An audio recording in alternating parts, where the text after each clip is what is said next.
Hi guys, welcome back. So ಇವತ್ತಿನ ಒಂದು concept ಒಳಗೆ ನಾವು ಈ ವಿಡಿಯೋದೊಳಗೆ ಎವಿಲ್ ಐ ಕಾನ್ಸೆಪ್ಟ್ ಅಂತ ನಾವು ಈ ಒಂದು ವಿಡಿಯೋ ಮಾಡತ್ತೀವಿ. ಸೊ ಎವಿಲ್ ಐ ಅಂದ್ರೆ ನಿಮ್ಮ ಒಂದು ಕೆಟ್ಟ ದೃಷ್ಟಿ ನಿಮಗೆ ಬಿದ್ದಿರ್ತೈತಿ, ನೆದರ್ ಅಂತ ಹೇಳ್ತಾರೆ ನಮ್ಮ ನಾರ್ತ್ ಕರ್ನಾಟಕ ಸೈಡ್. ಸೊ ಅದನ್ನು ಬಿದ್ದಿದ್ರೆ ನೀವು ಹೆಂಗೆ ಅದನ್ನು ತಿಳ್ಕೊಳ್ಳೋದು ಮತ್ತು ಅದ್ರ ಸೈಡ್ ಇಫೆಕ್ಟ್ಸ್ ಏನು ಮತ್ತು ಅದಕ್ಕೆ ಸೊಲ್ಯೂಷನ್ ಏನಂತ ಇವತ್ತಿನ ವಿಡಿಯೋದೊಳಗೆ ಕ್ಲಿಯರಾಗಿ ಎಕ್ಸ್ಪ್ಲೇನ್ ಮಾಡಕ್ಕೆ ಬಂದೀನಿ. ಸೊ ಪೂರ್ತಿಯಾಗಿ ವಿಡಿಯೋ ನೋಡಿರಿ, ಎಲ್ಲೂ ಸ್ಕಿಪ್ ಮಾಡೋಕ್ಕೆ ಹೋಗಬೇಡ್ರಿ. ಸ್ಕಿಪ್ ಮಾಡಿದರೆ ಏನೂ ಅರ್ಥ ಆಗಂಗಿಲ್ಲ ಮತ್ತು ನೀವು ಎವಿಲ್ ಐ ಪ್ರಾಬ್ಲಮಿಂದ ಸಫರ್ ಮಾಡಬೇಕಾಗ್ತೈತಿ. ಸೊ ಎವಿಲ್ ಐ ಅಂತಂದ್ರೆ ಒಂದು ಕೆಟ್ಟ ದೃಷ್ಟಿ. ಓಕೆ, ನಿಮ್ಮ ಒಂದು ಶತ್ರುಗಳಿಂದಾಗಿರ್ಬೋದು ಅಥವಾ ನಿಮ್ಮ ಒಂದು ಆಗದೇ ಇರೋರು ನಿಮ್ಮನ್ನು ನೋಡಿ ಉರ್ಕೊಂಡಾಗ, ಅಂದ್ರೆ ನಿಮ್ಮ ಮೇಲೆ ಅವ್ರು ಅಸೂಹೆ ಪಟ್ಟಾಗ, ನಿಮ್ಮನ್ನು ದ್ವೇಷಿಸು ಮುಂದೆ ನಿಮಗೇನೋ ಚಲೋ ಆಗಿರ್ತೈತಿ. ಫಾರ್ ಎಕ್ಸಾಂಪಲ್, ನೀವು ಒಂದು ಕಾರ್ ತೊಗೊಂಡಿರ್ತೀರಿ. ಸೊ ಆ ಕಾರ್ ನೋಡಿ ಅವ್ರಿಗೆ ಸಹಿಸ್ಕೊಳಕ್ಕೆ ಆಗ್ಲಾರ್ದವರು ಹೊಟ್ಟೆ ಉರ್ಕೊಂಡಿರ್ತಾರೆ. ಸೊ ಆವಾಗ ನಿಮ್ಮ ಒಂದು ಕಾರ್ ಮೇಲೆ ಅಥವಾ ನಿಮ್ಮ ಮೇಲೆ ನಜರ್ ಬೀಳೋ ಅಂಥದ್ದು, ಅಂದರೆ ಅವ್ರ ನಜರ ನಿಮ್ಮ ಮೇಲೆ ಬೀಳ್ತದೆ. ಸೊ ಇದಕ್ಕೆ ಭಾಳ ಸೈಡ್ ಇಫೆಕ್ಟ್ಸ್ ಆಗ್ತಾವೆ. ಸೊ ನಿಮಗೆ ಕಾರ್ ಮೇಲೆ ಆ ನಜರ್ ಬಿದ್ದಿತ್ತಂದ್ರೆ ನಿಮ್ಗೆ ಒಂದು ಕಾರ್ ಕೆಟ್ಟು ಹೋಗೋವಂಥದ್ದು, ಆಕ್ಸಿಡೆಂಟ್ ಆಗೋವಂಥದ್ದು, ಆ ಪ್ರಾಬ್ಲಮ್ಮಿಂದ ನೀವು ಭಾಳಷ್ಟು ಪ್ರಾಬ್ಲಮ್ಸ್ನ ಕ್ರಿಯೇಟ್ ಮಾಡ್ಕೋತೀರಿ. ಸೊ ನಜರ್ನ ನಾವು ಸಿಂಪಲ್ಲಾಗಿ ಹೆಂಗೆ ಓಡಿಸೋದು ಅಂತ ಈ ವಿಡಿಯೋದಾಗ ಪೂರ್ತಿ ಎಕ್ಸ್ಪ್ಲೇನ್ ಮಾಡ್ತೀನಿ.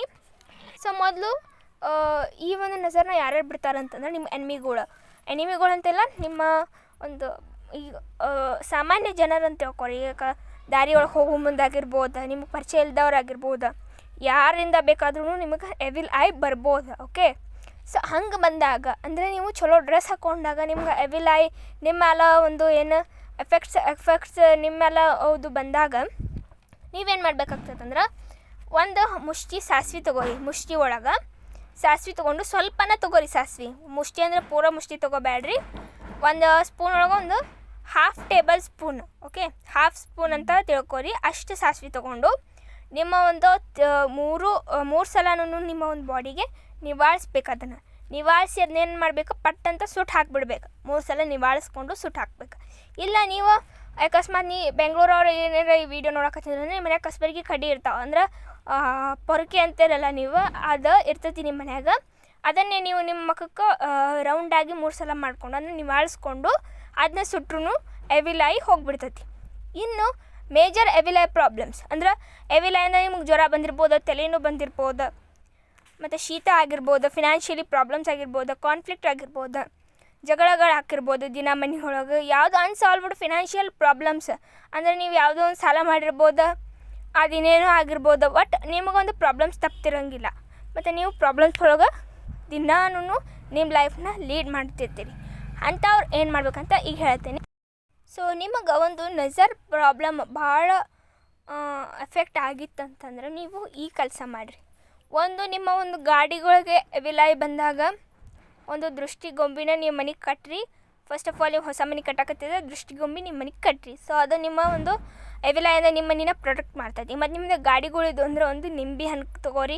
ಮತ್ತು ನಿಮ್ದು ಏನೇನು ಮಾಡಬೇಕು, ಹಸಿ ಮೆಣ್ಸಿನ್ಕಾಯಿ ಆಗಿರ್ಬೋದಿಲ್ಲ, ಕೆಂಪು ಮೆಣ್ಸಿನ್ಕಾಯಿ ಕಟ್ಟೋದ್ರಿಂದನೂ ನಿಮ್ಗೆ ಆ ಪ್ರಾಬ್ಲಮ್ ಹೋಗ್ತೈತಿ. ಇನ್ನು ನಿಮಗೆ ಎವಿಲ್ ಐ ಎಫೆಕ್ಟ್ ಭಾಳ ಆಗಿತ್ತಂದ್ರೆ ಒಂದು ನಿಂಬೆ ಹಣ್ಣು ಇಟ್ಕೋರಿ. ಒಂದಿನ ಪೂರ್ತಿ ನಿಂಬೆ ಹಣ್ಣು ನಿಮ್ಮ ಹತ್ತಿರ ಇಟ್ಕೊಂಡು ಮರನೇ ದಿನ ಅಂದ್ರೆ ನೀವು ಜಳಕ ಮಾಡೋಕ್ಕಿಂತ ಮೊದಲು ಅದನ್ನ ನಿವಾಳಿಸಿ ಒಗೆದು ಬಿಡ್ರಿ. ಓಕೆ, ಮನೆ ಹೊರಗೆ ನಿವಾಳಿಸಿ ಒಗೀರಿ. ಅಂದರೆ 3 ರಸ್ತೆ ಕೂಡುವಲ್ಲೇ ಈ ಒಂದು ಆ ನಿಂಬೆ ಹಣ್ಣನ್ನು ನೀವು ಒಗೆಯೋದ್ರಿಂದ ಅದು ಎವಿಲ್ ಐ ಪ್ರಾಬ್ಲಮ್ ಎಲ್ಲ 3 ರಸ್ತೆಗೆ ಹೋಗಿ ನಿಮ್ಮ ಸುತ್ತಮುತ್ತಲೂ ನಿಮ್ಗೆ ಆ ಪ್ರಾಬ್ಲಮ್ ಇದ್ದರೆ ಎಲ್ಲನೂ ಹೋಗ್ತಾವೆ. ಓಕೆ, ಸೊ ನೆಕ್ಸ್ಟ್ ನೀವೇನು ಮಾಡಬೇಕು, ಸ್ನಾನ ಮಾಡಿ ಆಮೇಲೆ ನೀವೇನು ಮಾಡಬೇಕು, ನಿಮ್ಮ ಒಂದು ಎಡಗಾಲಿಗೆ ಕರೆ ದಾರನ ನೀವು ಟೈ ಮಾಡ್ಕೋಬೇಕು. ಓಕೆ, ಕರೆ ರೀಲ್ ಅಂತಾರಲ್ಲ, ಬ್ಲ್ಯಾಕ್ ಕಲರ್ ಥ್ರೆಡ್, ನೀವು ಅದನ್ನು ಕಟ್ಕೋಬೇಕು. ಓಕೆ, ಅದನ್ನು ಕಟ್ಕೊಳ್ಳೋದ್ರಿಂದ ನಿಮ್ಗೆ ನಜರ್ ಆಗಂಗಿಲ್ಲ.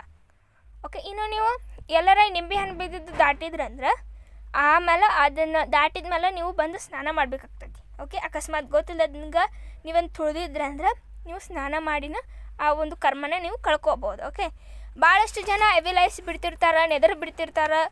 ಎಲ್ಲದ್ರಿಂದನೂ ನಾವು ಪಾರಾಗೋದು ಕಷ್ಟ ಐತಿ. ಮತ್ತು ಅದಕ್ಕೆ ನಾವು ಈ ಭಾಳ ಈಸಿಯಾದ ರೆಮಿಡೀಸ್ ತೊಗೊಂಡು ಅದನ್ನು ಫಾಲೋ ಮಾಡ್ಕೋಬೋದು. ಸೊ ಈ ರೆಮಿಡೀಸ್ನ ಫಾಲೋ ಮಾಡೋದ್ರಿಂದ ನಮಗೆ ನಜರಿಂದ ದೂರ ಇರೋಕೆ ಭಾಳ ಹೆಲ್ಪ್ಫುಲ್ ಆಕತಿ. ಮತ್ತು ಭಾಳ ಮೇಜರ್ ಪ್ರಾಬ್ಲಮ್ಸಿಂದ ಒದಾಡ್ತಿರ್ತೀರಿ ನೀವು, ನಜರ್ ಬಿದ್ದು ಹಂಗಾತು, ನಜರ್ ಬಿದ್ದು ಹಿಂಗಾತು ಅಂಥೇಳಿ. ಸೊ ಇದಕ್ಕೆಲ್ಲನೂ ನಾವು ಪರಿಹಾರ ಇರ್ತಾವೆಲ್ಲ ಸಮಸ್ಯೆಗೂ. ಸೊ ನಜರ್ ಆಗೈತೆ ಅಂತ ನೀವು ಯಾವ ಮಂತ್ರವಾದಿ ಕಡೆ ಹೋಗಿ ನೀವು ಇದನ್ನು ಮಾಡಿಸೋಂಥ ಅಗತ್ಯ ಇಲ್ಲ. ಓಕೆ, ನೀವು ಮನೆಯಿಂದನೇ ಸುಲಭವಾಗಿ ಇದೊಂದು ಕೆಲಸನ ಮಾಡಿಕೊಂಡು ನಿಮ್ಮ ಒಂದು ಲೈಫ್ನ ನೀವು ನೀಟಾಗಿ ಇಟ್ಕೊಳ್ಳೋಕೆ ಇದೊಂದು ಸಣ್ಣ ವಿಡಿಯೋ.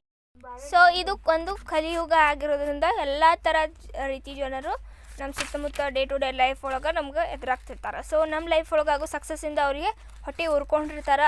ಅದಕ್ಕಾಗಿ ನಮಗವರು ನಜರ್ ಬಿಡ್ತಿರ್ತಾರೆ. ಎಲ್ಲದ್ರಿಂದನೂ ಪಾರಾಗಕ್ಕೆ ಪರಿಹಾರ ಇರ್ತಾವೆ. ಸೊ ನಾ ಹೇಳಿದ್ದೆಲ್ಲ ಮಾಡಿರಿ.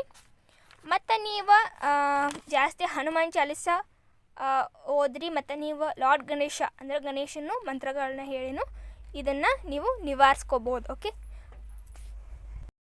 ಹನುಮಾನ್ ಚಾಲೀಸ ಓದೋದ್ರಿಂದ ನಮಗೆ ಅವರ ಒಂದು ಎನರ್ಜೀಸೇ ನಮ್ಮ ಕಡೆ ಬಂದು ನೀವು ಹನುಮಾನ್ ಪವರ್ ಏನಂತ ನಿಮ್ಗೆ ಆಲ್ರೆಡಿ ಗೊತ್ತಿರ್ತೈತಿ. ಓಕೆ, ನೀವು ಹನುಮಾನ್ ಚಾಲೀಸ ದಿನ ಓದೋದ್ರಿಂದ ನಿಮ್ಮ ಮೈಂಡು ಫ್ರೆಶ್ ಆಕೈತಿ. ಮತ್ತು ಹನುಮಾನ್ ಚಾಲೀಸ ಭಾಳ ಪವರ್ಫುಲ್ ಆದಂತಹ ಒಂದು ನಮಗೆ ಓದುವಂಥದ್ದು ಇರಬೇಕು. ಡೈಲಿ ಅದನ್ನ ಪ್ರಾಕ್ಟೀಸ್ ಮಾಡ್ಬೇಕು ನಾವು. ಮತ್ತು ನಿಮ್ಗೆ ಗಣೇಶ ಮಂತ್ರಗಳನ್ನು ಹೇಳ್ರಿ. ಮತ್ತು ನಿಮ್ಗೆ ಯಾವ ದೇವ್ರು ಇಷ್ಟ ಆ ದೇವ್ರ ಮಂತ್ರನೂ ನೀವು ಹೇಳ್ಕೊಬೋದು. ಇದು ಸ್ಪೆಸಿಫಿಕ್ ಅಂತ ಯಾವುದಿಲ್ಲ, ಬಟ್ ಹನುಮಾನ್ ಚಾಲೀಸ ದಿನ ಓದಲೇಬೇಕು. ಸೊ ಮತ್ತು ಹನುಮಾನ್ ಚಾಲೀಸ ಓದಿದಾದ್ಮೇಲೆ ನೀವು ಓದೋಕ್ಕಿಂತ ಮೊದಲು ನೀವು ಏನೂ ತಿಂದಿರಬಾರ್ದು. ಅಂದರೆ ಖಾಲಿ ಹೊಟ್ಟೆಲೇ ನೀವು ಸ್ನಾನ ಮಾಡಿ ಬಂದಿರ್ತೀರಲ್ಲ, ನೀವು ಟಿಫಿನ್ ಮಾಡಲಾರ್ದೇ ನೀವು ಓದಿ ಆಮೇಲೆ ನೀವು ಟಿಫಿನ್ ಮಾಡ್ಕೋಬೋದು, ಊಟನೂ ಮಾಡ್ಕೋಬೋದು. ಬಟ್ ನೀಟಾಗಿ ಅದನ್ನ ಓದಬೇಕು. ನಿಮ್ಗೆ ಓದೋಕ್ಕಾಗಲಿಲ್ಲ ಅಂದರೆ ನಿಮ್ಮ ಮೊಬೈಲ್ ಒಳಗೆ ಕೇಳಿರಿ, ಯೂಟ್ಯೂಬ್ ಒಳಗೆ ಸಾಕಷ್ಟು ಹನುಮಾನ್ ಚಾಲೀಸ ವೀಡಿಯೋಗಳು ಸಿಗ್ತಾವೆ.